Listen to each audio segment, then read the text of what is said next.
साधु महाराज, आपको क्या हुआ? आप ऐसे क्यों पड़े हैं? बेटा, मैं राज की ओर जा रहा था कि रास्ते में मेरे पैर में जोर की मोच आ गई।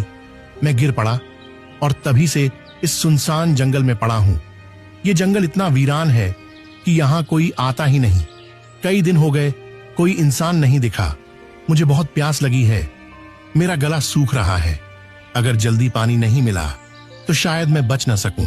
रघुवीर घबरा गया और तुरंत इधर उधर देखने लगा, शायद कहीं से पानी या कोई मदद मिल जाए। परंतु यहाँ तो दूर दूर तक कोई तालाब दिखाई नहीं दे रहा है महाराज। बताइए साधु महाराज, अगर आपको पता हो कि पानी कहाँ मिल सकता है तो मैं अभी ले आता हूँ। यहाँ से लगभग 2 मील दूर एक तालाब है। तुम मेरे लिए वहाँ से पानी ले आओ बेटा। इतना कहकर साधु ने अपना कमंडल रघुवीर के हवाले कर दिया। थका हुआ रघुवीर बिना देर किए उस दिशा में चल पड़ा जहां उसे अपनी आखिरी उम्मीद नजर आ रही थी। जंगल की खामोशी के बीच वह अपनी थकी हुई टांगों के बावजूद तालाब तक पहुंच गया। जब उसने कमंडल पानी में डाला, अचानक तालाब से धुआं उठने लगा। धुआं धीरे धीरे एक भयानक औरत की शक्ल लेने लगा। यह दृश्य देखकर रघुवीर के दिल में डर और हैरानी की लहर दौड़ गई। तेरी हिम्मत कैसे हुई उस तालाब का पानी लेने की? क्या तुझे नहीं पता कि उस तालाब से कोई जल नहीं ले सकता? देखो, मुझे सच में नहीं पता था कि ये तालाब तुम्हारा है। मुझे माफ करो, मैंने ऐसा कोई अपमान नहीं किया। मैं एक डायन हूँ। अगर तुझे ये जल चाहिए तो मेरी एक पहेली का उत्तर देना होगा। अगर उत्तर गलत दिया तो इसी तालाब में डुबोकर मैं तुझे मार दूंगी। लेकिन हाँ, एक और रास्ता है जिससे तू बच सकता है। तू बिना जल लिए यहाँ से चला जा। न पहेली न मौत। रघुवीर गहरी सोच में डूब गया। एक ओर साधु की प्यास और दूसरी ओर मृत्यु का भय। मैं यहाँ से जल लिए बिना बिल्कुल नहीं जाऊंगा। मैंने किसी से जल लाने का वचन दिया है और मैं अपना वचन नहीं तोड़ूंगा। तो मेरी ये पहेली सुन। एक घर ऐसा जो हर दिशा में खुला हो, जिसके अंदर उजाला हो, पर ना कोई खिड़की हो, ना कोई दरवाजा, ना कोई दीवार हो और ना ही कोई जमीन, फिर भी सब कुछ उसमें समाया हो। बता, कौन है वो? रघुवीर ने कुछ क्षणों के लिए अपनी आंखें मूंद ली। उसकी सांसें तेज और बेकाबू थीं, मानो दिल के भीतर एक तूफान चल रहा हो।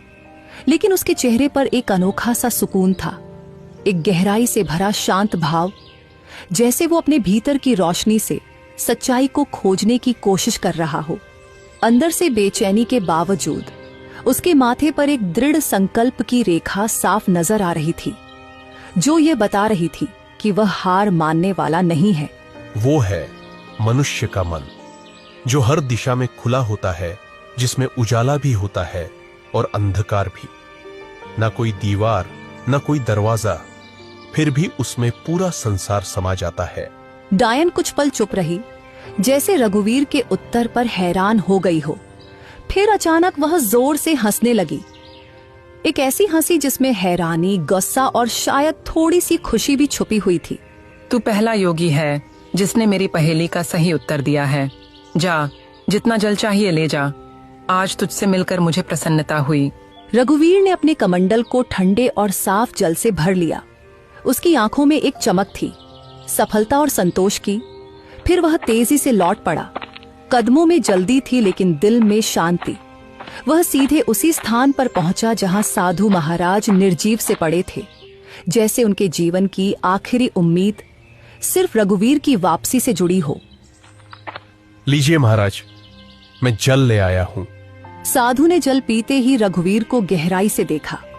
उनकी आंखों में हैरानी और आश्चर्य साफ झलक रहा था। बेटा, क्या सच में तुमने इसी तालाब से जल लिया है? हाँ महाराज, आपने कहा था और मैंने निभाया। मुझे लगा था कि तुम जल नहीं ला पाओगे, क्योंकि मैं जानता था कि उस तालाब में एक डायन का वास है। जब भी कोई मनुष्य जंगल में आता है, मैं हमेशा उसकी ऐसी ही परीक्षा लेता हूँ।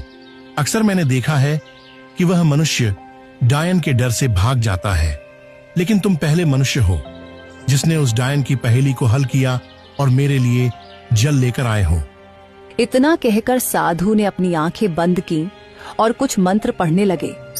तभी वहां रंग बिरंगी किरणों के साथ एक सुंदर हिरण प्रकट हो गया। तूने मेरी मदद की है, इसीलिए मैं तुझे यह भेंट देना चाहता हूँ।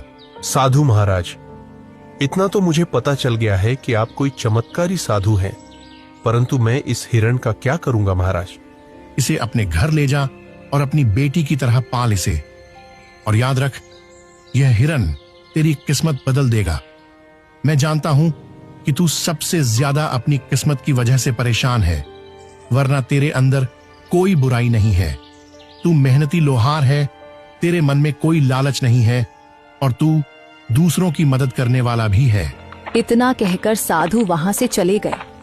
रघुवीर ने उस हिरण को सावधानी से उठाया और अपने घर ले आया। हिरण की सुंदरता और चमक देखकर रघुवीर के दिल में नई उम्मीद जगी और उसने ठाना कि उसकी रक्षा करेगा और अपनी किस्मत बदलने की कोशिश करेगा। अरे, ये हिरण आपको कहाँ से मिला? रघुवीर ने सारी कहानी राधा को सुनाई। हमारे घर तो वैसे ही खाने के लाले पड़े हैं। साधु महाराज को अगर देना ही होता तो धन देते, इस हिरण को क्यों पकड़वाया? हाँ, अब साधु महाराज ने कुछ सोच समझकर ही दिया होगा। उन्हें भी तो हमारी इस हालत के बारे में अच्छी तरह पता था। तभी वहां रतन आ गया। पिताजी, यह हिरण वाकई बहुत अच्छा है। मेरे साथ तो अब गांव का कोई भी बच्चा नहीं खेलता, क्योंकि हम गरीब हैं ना। लेकिन अब मैं इस हिरण के साथ खेलूंगा। इतना कहकर रतन हिरण को लेकर घर से बाहर चला गया और खेलने लगा। हिरण इतना सुंदर था कि जिस किसी की भी नजर उस पर पड़ती, उसका मन मोह जाता। अगले दिन जब रघुवीर अपने दुकान पर जाने की तैयारी कर रहा था, तभी गांव का जमींदार उसके घर आ पहुंचा। आप तो जमींदार हैं, मेरे घर पर क्या करने आए हैं? इससे पहले तो आप कभी नहीं आए। भला मुझ जैसे गरीब के घर में आपका क्या काम है? हाँ, बात तो तू सही कह रहा है रघुवीर, लेकिन बात यह है कि आज मैंने तेरे बेटे यानी रतन को एक हिरण के साथ खेलते देखा है। वह हिरण वाह वाह वाह बहुत ही सुंदर था। और तू जानता है कि मुझे जानवरों को पिंजरे में रखने का कितना शौक है, तो मैं वह हिरण खरीदना चाहता हूँ। राधा यहाँ सुनकर चौकस हो गई। वह कुछ कहने ही वाली थी कि माफ कीजिए, मैं वह हिरण आपको नहीं बेच सकता। अरे भाई, मैं तुम्हें इसकी अच्छी कीमत दूंगा। आप मुझे चाहे उसकी कितनी भी कीमत दे, माफ कीजिएगा, मैं उस हिरण को नहीं बेचूंगा। जमींदार क्रोधित होकर वहां से चला गया। आपने ये क्या किया? जमींदार हमें इसकी अच्छी कीमत दे सकता था, हमारी हालत कुछ बेहतर हो सकती थी। मैं यह हिरण नहीं बेचूंगा राधा, क्योंकि यह हिरण मुझे साधु महाराज ने भेंट किया है और भेंट की हुई वस्तुओं को कभी बेचा नहीं जाता। कुछ दिन ऐसे ही बीत गए। रघुवीर और उसका परिवार हिरण से इतना जुड़ गया था कि उसे छोड़ने का ख्याल भी नहीं आता था। फिर कुछ दिनों बाद एक व्यापारी वहां आ पहुंचा। अरे भाई, मुझे तुम्हारा यह हिरण बहुत पसंद आया है। मैं तुम्हें इसकी मांगी हुई कीमत दूंगा। यह हिरण मुझे बेच दो। तुम चाहे मुझे कितना भी धन क्यों न दो, मैं इसे नहीं बेचूंगा। अरे, तुम गरीब के गरीब ही रहोगे। तुम सामान्य लोहार हो, समझते ही नहीं कुछ। व्यापारी वहां से चला गया। राधा रघुवीर पर गुस्सा हो गई। जब से ये हिरण आया है, तब से हमारा खर्चा और बढ़ गया है। पहले जमींदार को लौटा दिया और अब व्यापारी को भी मना कर दिया। क्यों नहीं बेचा इसे? राधा, न जाने क्यों मुझे इस हिरण से अब एक खास लगाव हो गया है। और वैसे भी साधु महाराज ने कहा था कि इसे अपनी बेटी की तरह पालना। अब ये मेरी बेटी जैसा है, और भला कोई अपनी बेटी या को मांगी हुई कीमत पर बेचता है क्या? खुद सोचो ना। राधा यह सुनकर चुप हो गई और नम आंखों से मुस्कुराने लगी। धीरे धीरे वह हिरण उनके परिवार का हिस्सा बन गया। वहीं किशोनगर के राजमहल में उदासी छाई हुई थी। राजा विक्रम अपनी 20 वर्षीय पुत्री चंद्रलीका को देख रहे थे, जो बेहोशी की स्थिति में थी। उनके बगल में राजगुरु थे। राजगुरु, क्या मेरी पुत्री ठीक हो पाएगी? मैंने राज्य के बड़े बड़े वैद्यों को दिखाया, लेकिन कोई फायदा नहीं हुआ। महाराज, आपकी पुत्री को एक विचित्र बीमारी है। इसका इलाज शंभू है, लेकिन वह अत्यंत दुर्लभ है। तो फिर जल्दी से बताइए ना गुरुजी, इलाज क्या है? ध्यान से सुनिए। एक मायावी हिरण का आंसू और एक गरीब मनुष्य का आंसू, जब ये दोनों एक साथ मिलेंगे तो वे एक दिव्य पुष्प में बदल जाएंगे। उस पुष्प को राजकुमारी के शरीर पर स्पर्श कराना होगा, तभी वे स्वस्थ हो पाएंगी। तो फिर बताइए, वह मायावी हिरण कहाँ मिलेगा? मैं उसे किसी भी कीमत पर ढूंढ लाऊंगा।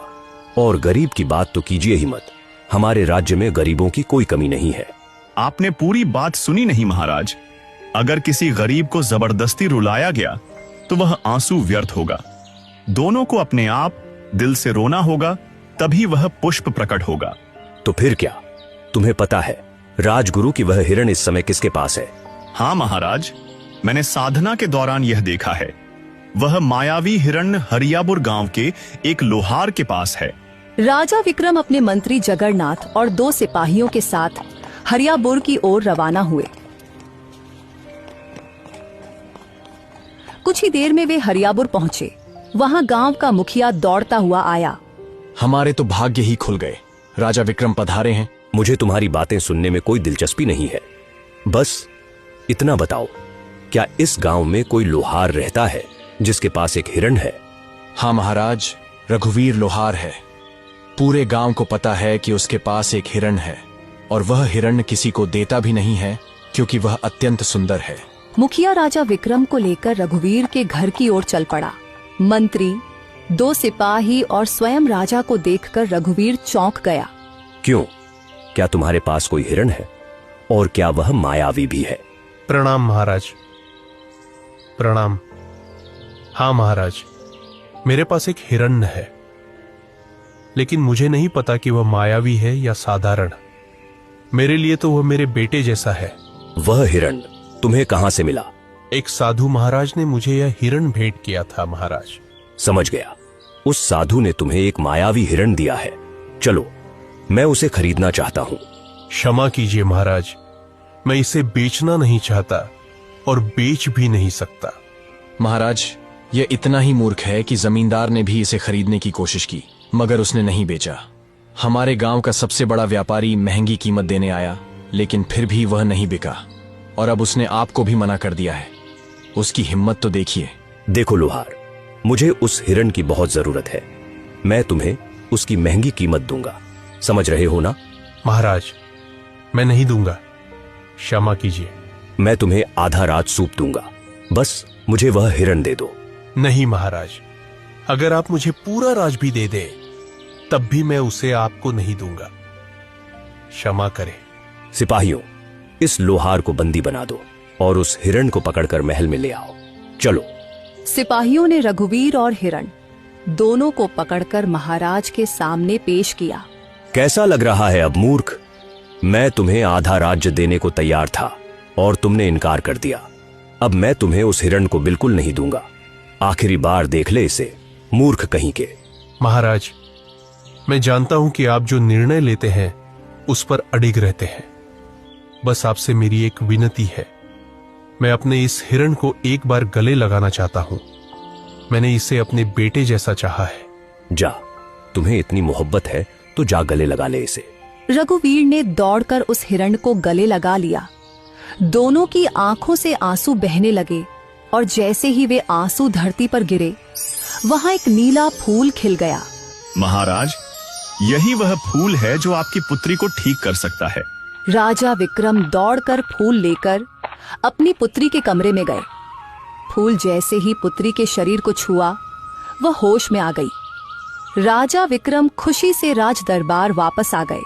मुझे माफ कर दो रघुवीर, मैंने अपनी पुत्री के प्यार में अंधा होकर तुम्हारे साथ अन्याय किया। तुम्हारे आंसू सच्चे थे। अब मैं समझ गया कि तुम कितना सत्य बोल रहे थे। तभी वहां साधु महाराज प्रकट हो गए। महाराज, यह गरीब लोहार किस्मत का मारा है। उस हिरण को मैंने ही उसे भेंट किया था, और मैंने कहा था कि यह उसकी किस्मत बदलेगा।